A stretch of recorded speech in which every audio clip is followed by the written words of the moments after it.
Hello everyone, welcome back to my YouTube channel. तो आज की इस वीडियो में क्लास 10th के हिंदी जो नॉन हिंदी होते हैं क्लास 10th के उर्दू वाले स्टूडेंट के लिए है। आज मैं चैप्टर 1 शुरू करने वाला हूँ। इसमें सबसे फर्स्ट चैप्टर कविता है तो जिंदा है। तो इसके लेखक है शंकर शैलेंद्र, जो आपको यहाँ पर देखने को मिल रहा है। शंकर शैलेंद्र ये इनकी लेखक है इस चैप्टर का। तो आज हम पढ़ेंगे इनके सारे कविताएं, सारांश संपूर्ण कविताएं। तू जिंदा है तो जिंदगी की जीत में यकीन कर। मतलब कह रहे हैं तू अगर जिंदा है तो जिंदगी को जीतने तो सच में यकीन कर, भरोसा कर उस पर। अगर कहीं है स्वर्ग तो उतार ला जमीन पर, अगर कहीं है जन्नत तो उतार ला तू जमीन पर। ये गम के हैं 4 दिन, सितम के हैं 4 दिन, ये दिन भी जाएंगे गुजर गुजर है के 1000 दिन। ये बोल रहे हैं ये दुख के हैं 4 दिन और जुल्म के भी 4 दिन। ये दिन गुजर जाएंगे जैसे गुजर गए 1000 दिन, मतलब गुजर गए हैं 1000 दिन। तभी तो होगी इस चमन पे बेहतर पर भी बाहर की नजर, और अगर कहीं है स्वर्ग तो उतार ला जमीन पर। तो इस पंक्ति में कवि कह रहे हैं कि चमन यानी फुलवारी में बाहर भी नजर होगी कभी भी, और अगर कहीं है स्वर्ग तो उतार ला जमीन पर, अगर कहीं जन्नत है तो उतार लो जमीन पर। ये कवि कहते हैं तू जिंदा है तो जिंदगी में जीत की यकीन कर। सुबह और शाम के रंगे हुए गगन को चूम कर तू सुन, जमीन गा रही है कब से झूम झूम कर। ठीक है, जमीन गा रही है झूम झूम कर। तू आ मेरा श्रृंगार, तो तू आ मेरा श्रृंगार कर, तू आ मुझे हसीन कर। ये जमीन कह रहा है झूम झूम कर। ठीक है, अगर कहीं है स्वर्ग तो उतार ला जमीन पर। मतलब ये पंक्ति एग्जाम में पूछा गया है, तू आ मेरा श्रृंगार कर। इसके बाद पूछता है कि इस पंक्ति के बाद कौन सा पंक्ति आएगा, तो लिखेंगे तू आ मुझे हसीन कर। वो ऑब्जेक्टिव में क्वेश्चन पूछेगा आपको। अगर कहीं स्वर्ग तो इसमें भी क्वेश्चन पूछा है, अगर कहीं है स्वर्ग तो इस पंक्ति को पूरा करें। तो ऑब्जेक्टिव में पूछता है तो उतार ला जमीन पर। ठीक है, फिर कहता है तू जिंदा है तो जिंदगी की जीत में यकीन कर। तो आपको क्वेश्चन दे देगा तू जिंदा है तो जिंदगी के, इसके बाद क्या आएगा। ठीक है, यही सब क्वेश्चन पूछेगा आपसे। ऑब्जेक्टिव में ज्यादा कोई क्वेश्चन पूछता है तो इसका आंसर होगा तू जिंदा है तो जिंदगी की जीत में यकीन कर। अब बात है हजार भेष घर, घर के आई मौत तेरे द्वार पर। मतलब हजार भेष में, हजार शक्ल में, बहरूपिये की शक्ल में घर की आई मौत, मौत तेरे द्वार पर। मगर तुझे न छल सकी मतलब छू सकी, चली गई वो हार कर। अगर आपको मौत अधिका है तो जरूर होगा वो छू सकता है, अगर नहीं है तो आकर वो चली जाएगी। नई सुबह के संग तुझे नई मिली नई उम्र। मतलब वो बोल रहे जब तुम्हें सुबह हुआ तो तुम्हें तुझे मिली नई उम्र। मतलब कि रोज हम लोग जागते हैं, सोते हैं, रोज जागते हैं, जैसे मरते हैं फिर जीते हैं।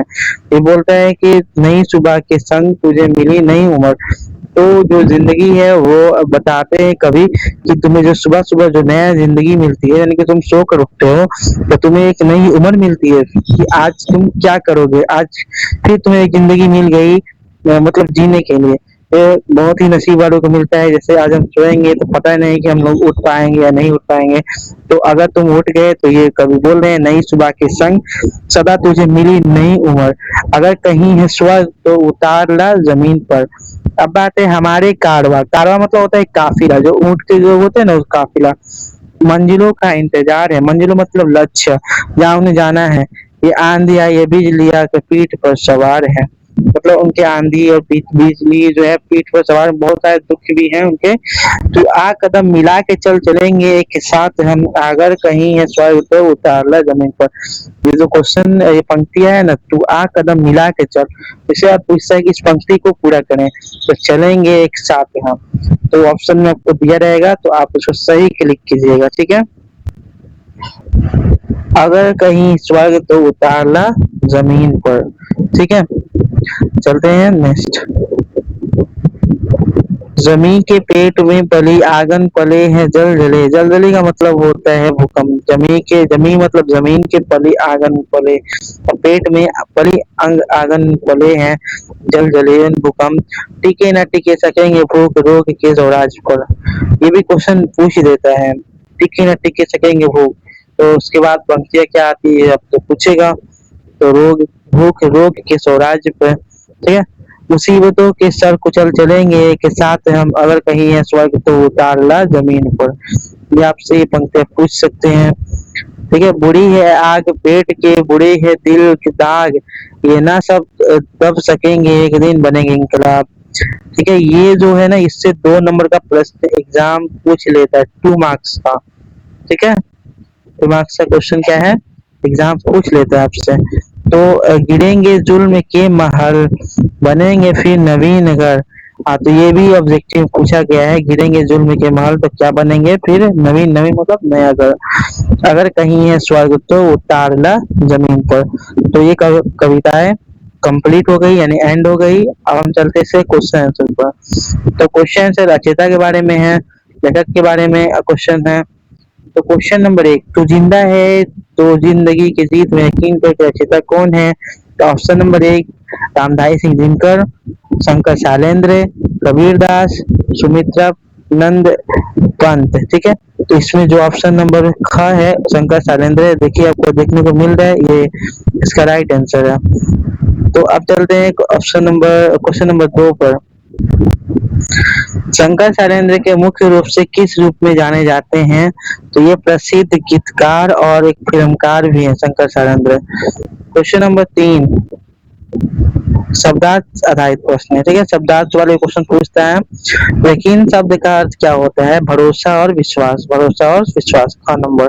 ये एग्जाम में बहुत बार पूछा गया है, इसलिए आप इसे जरूर से याद कर लें। इतना आप भ्रम में ना रहिएगा कि शब्दार्थ से क्वेश्चन ना पूछता है, लेकिन पूछता है शब्दार्थ से 2 या 3 क्वेश्चन। कविता में प्रयुक्त चमन शब्द का अर्थ क्या होगा? तो बाग या फुलवारी। तो इसका ऑप्शन में देता है फुलवारी, ये भी क्वेश्चन पूछा गया है। जलजली शब्द का आफसा निम्नलिखित में से किससे है? तो भूकंप से। ये भी क्वेश्चन पूछा गया है, बहुत ही इंपॉर्टेंट क्वेश्चन है। कारवा, कारवा शब्द का अर्थ क्या है? तो कारवा मैंने आपको पंक्ति में पढ़ते ही बताया था कि कारवा शब्द का अर्थ काफिला होता है, ये भी क्वेश्चन पूछा गया है। तो क्वेश्चन नंबर, अब हम चलते हैं प्रश्न उत्तर, मतलब कि एक और शब्द और बचा है। अग्नि लिखा है, अगन लिखा गया। अग्नि शब्द का तद्भव सामान्य अर्थ क्या है? तो आग है, आग। ठीक है, ये क्वेश्चन पूछा भी गया है। ठीक, अब चलते हैं पंक्ति एवं विषय वस्तु आधारित प्रश्न। अब ये है, तो जिंदा है तो कविता में किस पर यकीन करने की प्रेरणा दी गई है? तो जिंदगी की जीत में। ये भी क्वेश्चन पूछा गया है, तो आपसे इसी क्वेश्चन पूछेगा बिहार बोर्ड। ये गम के 4 दिन, सितम के 4 दिन, पंक्ति में गम और सितम का क्या तात्पर्य है? तो गम के दुख और अत्याचार के क्षण, अत्याचार मतलब जुल्म। मैंने आपको पंक्ति में पढ़ते ही समझा दिया था कि गम के है 4 दिन, दुख के है 4 दिन और जुल्म के है 4 दिन। तो ठीक है, अब हम चलते हैं क्वेश्चन नंबर 3 पर।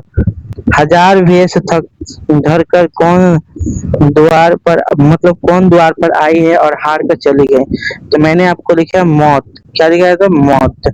मौत जो है 1000 भेष बनाकर आती है, लेकिन हार कर क्या चली जाती है।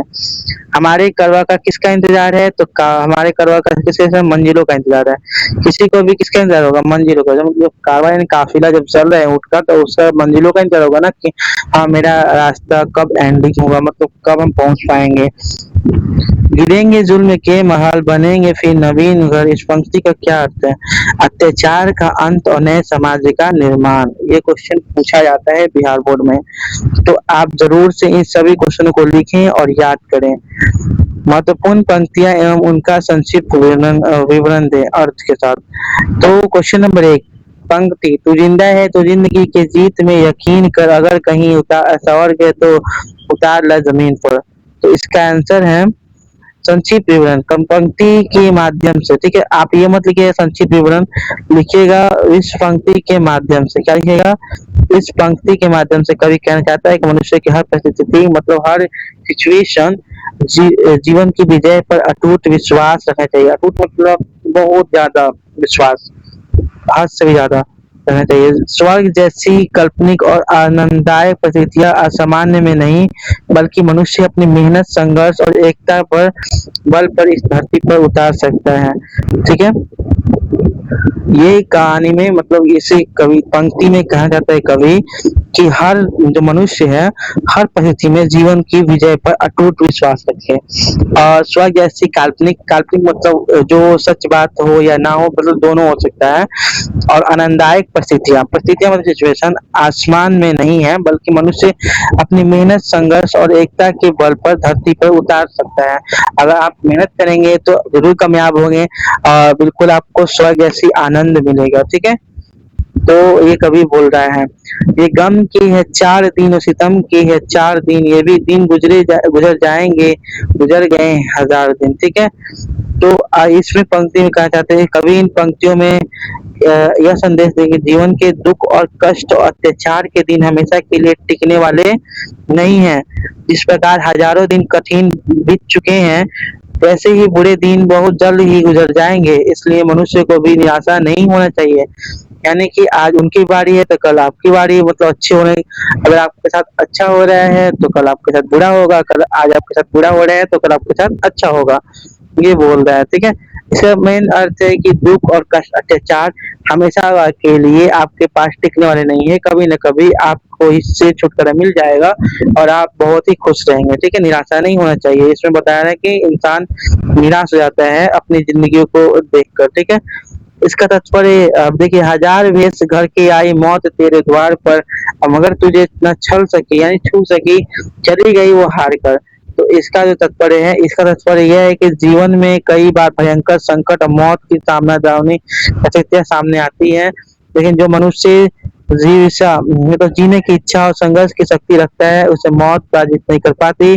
जीवन की प्रबल इच्छा शक्ति के आगे हर संकट हार मान लेता है। संकट मतलब होता है मुसीबत, मतलब कभी कभी क्या होता है ना कि आप कभी कभी किस चीज से बच जाते हैं, यानी कि कोई होता है एक्सीडेंट होने से बच जाते हैं या आपसे पेड़ गिरने से बच जाते हैं या कोई आंधी पानी से या कोई बिजली चमकते है उससे बच जाते हैं। तो ये बोल रहा है कि जब मौत आपके द्वार पर आती है तो आपकी परिस्थितियों को देखकर पराजित हो जाती है।